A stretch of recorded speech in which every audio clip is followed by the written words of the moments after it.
Hi ಸ್ನೇಹಿತರೆ, good morning. ಎಲ್ರಿಗೂ ನಮಸ್ಕಾರ. ನಾನು ನಿನ್ನೆ ಹೇಳಿದ್ದೆ ನಿಮಗೆ, ಅಂದರೆ ಇಲ್ಲಿಗೆ ವಾಪಸ್ ಬರೋಕ್ಕಿಲ್ಲ, ನನಗೆ ಹೋಗೋಕ್ಕಿಲ್ಲ ಅಂತ ಹೇಳಿದ್ದೆ. ಆದರೆ ಇವಾಗ ಇದು ಆಫೀಸ್ ವರ್ಕ್ ಬಂದಿರೋದು ನನ್ನ ಕಸ್ಟಮರು. ಅವ್ರೇನು ಮಾಡಿದ್ರು ಅಂದರೆ, ಆಫೀಸ್ ವರ್ಕ್ ಬೇಗ ಆಯಿತು, ಸಂಜೆ 4:30 ಆಯಿತು. ಹಿರಿಸಾವಿಂದ ಸೀದಾ ಇಲ್ಲಿಗೆ ಬಂದ್ವಿ. ಇಲ್ಲಿಗೆ ಬಂದು ಅದೇ ಗೊಮ್ಮಟೇಶ್ವರ ನೋಡಿಬಿಡೋಣ, ನೋಡ್ಕೊಂಬರೋಣ, ಮೇಲೆ ಹೋಗಿ ದರ್ಶನ ಮಾಡ್ಕೊಂಬರೋಣ ಬಾ ಅಂತ ಹೇಳಿದ್ರು ನನ್ನ ಕಸ್ಟಮರು. ಯಾಕಂದರೆ ಅವರು ಫಸ್ಟ್ ಟೈಮ್ ಅಂತ ಬರೋದು ಈ ಕಡೆ. ಅಂದರೆ ಶ್ರವಣ ಬೆಳಗೊಳ ಬಂದಿದ್ದಾರೆ, ಆದರೆ ಬೆಟ್ಟಕ್ಕೆ ಬರೋದು ಫಸ್ಟ್ ಟೈಮ್ ಐತೆ. ಆಫೀಸ್ ವರ್ಕ್ ಬರ್ತಾರೆ ಅವ್ರು ಯಾವಾಗಲೂ, ಆದರೆ ಬೆಟ್ಟಕ್ಕೆ ಬರೋದು ಫಸ್ಟ್ ಟೈಮು. ಹಾಗಾಗಿ ಹೋಗೋಣ ಅಂತ ಹೇಳಿದ್ರು. ಅದಕ್ಕೆ ನಾನೇನು ಮಾಡಿದೆ, ಅವ್ರನ್ನ ಕರ್ಕೊಂಡು ಮೇಲೆ ಹೊರಟೇ ಬಿಟ್ವು. ಯಾಕಂದರೆ ಒಂದು 4 ವರ್ಷದ ಹಿಂದೆ ನಾನು ನನ್ನ ಫ್ಯಾಮಿಲಿ ಒಟ್ಟಿಗೆ ಬಂದಿದ್ದೆ. ಆವಾಗ ನನಗೆ ಈಸಿಯಾಗಿ ನಾನು ಬೆಟ್ಟ ಮೇಲೆ ಏರಿದ್ದೆ. ಆದರೆ ಈ ಸಾರಿ ನನಗೂ ಕಷ್ಟ ಆಯಿತು. 600 ಸ್ಟೆಪ್ಸ್ ಇದೆ ಅಂತೆ. ಅಂದರೆ ಮೊದಲಿಗಿಂತನೂ ಸ್ವಲ್ಪ ಕಷ್ಟ ಅನ್ನಿಸ್ತು ನನಗೂ. ಆವಾಗ 4 ವರ್ಷದ ಹಿಂದೆ ನನ್ನ ಮಗನ ಎತ್ಕೊಂಡು ಮೇಲೆ, ನನ್ನ ಮಗನ ಹೆಗಲ ಮೇಲೆ ಏರಿಸ್ಕೊಂಡು ಮೇಲೆ ತನಕ ನಡ್ಕೊಂಡು ಹೋಗಿದ್ದೆ. ಆದರೆ ಈ ಸಾರಿ ಭಾರಿ ಕಷ್ಟ, ಅಂದರೆ ತುಂಬ ಕಷ್ಟ ಆಯಿತು. ಯಾಕಂದರೆ ಸ್ಟೆಪ್ಸು ಮೇಲೆ ನೋಡೋದು ತುಂಬ ಆಯಾಸ ಬರ್ತದೆ. ಯಾಕಂದರೆ ಏಜ್ ಆದಂಗೆಲ್ಲ ಸ್ವಲ್ಪ ಕಷ್ಟ ಆಗ್ತದೆ. ಮತ್ತು ಮೊದಲಿಗಿಂತ ಸ್ವಲ್ಪ ತೂಕನೂ ಜಾಸ್ತಿ ಆಗಿಬಿಟ್ಟಿದ್ದೀನಿ ಅಂತ ಕಾಣುತ್ತೆ. ಹಾಗಾಗಿ ಭಾರಿ ಕಷ್ಟ ಆಯಿತು. ನೋಡಿ ಸ್ನೇಹಿತರೆ, ಮೇಲಿಂದ ವ್ಯೂ ನೋಡಿ ಹೇಗೆ ಕಾಣ್ತದೆ ಅಂತ ನೋಡಿ. ಹೇಗೆ ಮಕ್ಕಳೆಲ್ಲ ಮೇಲಿಂದ ನೋಡಿ ಚಕ್ಕ ಚಕ್ಕ ಬರ್ತಾಯಿದ್ದಾರೆ. ಸ್ಕೂಲ್ ಮಕ್ಕಳುಗಳೆಲ್ಲ ಪಟಾಪಟ್ ಬರ್ತಾಯಿದ್ದಾರೆ. ನಮಗೆಲ್ಲ ಅವ್ರು ಬಂದಂಗೆ ಬರೋಕ್ಕಾಗಲ್ಲ. ಯಾಕಂದ್ರೆ ಅವ್ರು ಜಿಂಕೆ ಥರ ಅವರು, ನಾವೆಲ್ಲ ಒಂಥರ ಒಂದು ಟೈಮಲ್ಲಿ ಬಂದಿದ್ದೀವಿ. ಈಗಂತೂ ಆ ಥರ ನಡೆಯೋಕ್ಕಾಗಲ್ಲ. ನೋಡಿರಿ ಮೇಲಿಂದ ಕೆರೆ ನೋಡಿ ಯಾವ ಥರ ಕಾಣ್ತಾಯಿದೆ ಅಂತ. ಕೊನೆಗೂ ಎಂಟ್ರೆನ್ಸ್ ಬಂದ್ವಿ. ಆದರೂ ಜಸ್ಟ್ ಎಂಟ್ರೆನ್ಸ್ ಬಂದಿದ್ವಿ.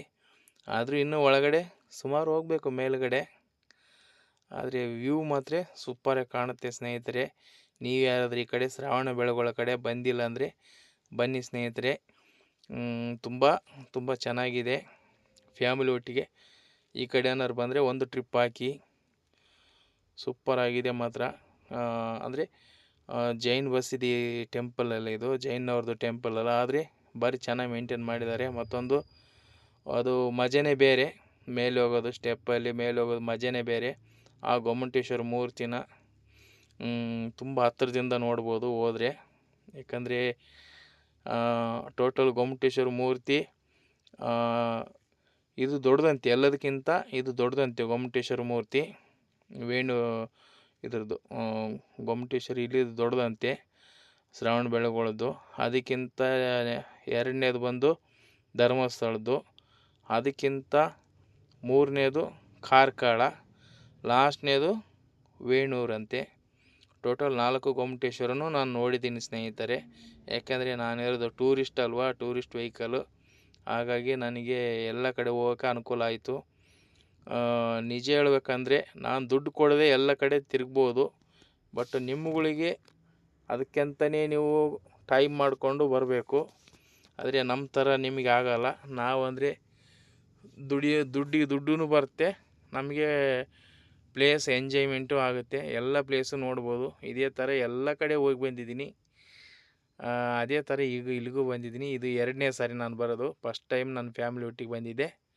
ಅಂದರೆ ನಾರ್ಮಲ್ ಅದಕ್ಕಿಂತ ಮೊದಲು ಬಂದಿದ್ದೀನಿ, ಒಂದು 2-3 ಸಲ ಬಂದಿದ್ದೀನಿ. ಆದರೆ ನಾನು ಮೇಲೆ ಹೋಗಲಿಲ್ಲ.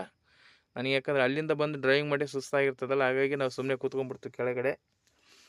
ಅದೇ ಥರ ಈ ಸಾರಿ ಟೋಟ್ಲ್ ಇದು 2ನೇ ಸಾರಿ ನಾನು ಬಂದಿರೋದು. ಚೆನ್ನಾಗಿದೆ, ಎಂಜಾಯ್ಮೆಂಟ್ ಚೆನ್ನಾಗಿದೆ. ನನ್ನ ಮಿಸ್ಸಸ್ಸಿಗೆಲ್ಲ ವೀಡಿಯೋ ಕಾಲ್ ಮಾಡಿ ತೋರಿಸಿದೆ, ಅವರು ಖುಷಿಪಟ್ಟರು. ಯಾಕೆಂದರೆ ಇಲ್ಲಿ ನೆಕ್ಸ್ಟು ಆಗ್ತದೋ ಇಲ್ಲೋ ಗೊತ್ತಿಲ್ಲ. ಯಾಕಂದರೆ ಇವತ್ತಿದ್ದವ್ರು ನಾಳೆ ಇರಲ್ಲ. ಅಂದರೆ ಒಂದು ಬರ್ಬೇಕಂತ ಅನ್ನಿಸ್ತು, ಬಂದುಬಿಟ್ಟೆ. ನನ್ನ ಪಾರ್ಟಿ ನೋಡಿ ಅಲ್ಲಿ ಮೇಲೆ ಏರ್ತಾ ಇದ್ದಾರೆ ಅವರು. ಅವರಂತೂ ಆರಾಮ್ ಈಜಿಯಲ್ಲಿ ಏರ್ತಾ ಇದ್ದಾರೆ. ಅವ್ರು ಫಸ್ಟ್ ಟೈಮ್ ಅಂತೆ ಬರೋದು ಈ ಬೆಟ್ಟಕ್ಕೆ ಬರೋದು ಫಸ್ಟ್ ಟೈಮು. ಹಾಗಾಗಿ ಅವ್ರಿಗೆ ಖುಷಿಯಾಗಿದೆ. ಆದರೆ ನನಗೇನೋ ನಾರ್ಮಲೇ, ಯಾಕೆಂದರೆ ನಾನು ಆವಾಗವಾಗ ಬರ್ತಾ ಇರ್ತೀನಿ. ಅದರಿಂದಾಗಿ ನನಗೇನು ನಾರ್ಮಲ್ ಅನ್ನಿಸ್ತು ಸ್ನೇಹಿತರೆ. ನೋಡಿ ಸ್ನೇಹಿತರೆ, ಈ ವಿಡಿಯೋ ಇಷ್ಟ ಆದರೆ ಶೇರ್ ಮಾಡಿ, ಸಬ್ಸ್ಕ್ರೈಬ್ ಮಾಡಿ. ನಮ್ಮ ಡ್ರೈವರ್ ಸ್ನೇಹಿತರಿಗೆಲ್ರಿಗೂ ಹೇಳ್ತಾ ಇದ್ದೀನಿ, ನೋಡಿ ನಾನೊಬ್ಬನು ಬೆಳಿತೀನಿ, ನಿಮ್ಮ ಸಪೋರ್ಟ್ ಇದ್ದರೆ ನಾನು ಬೆಳಿತೀನಿ ಸ್ನೇಹಿತರೆ.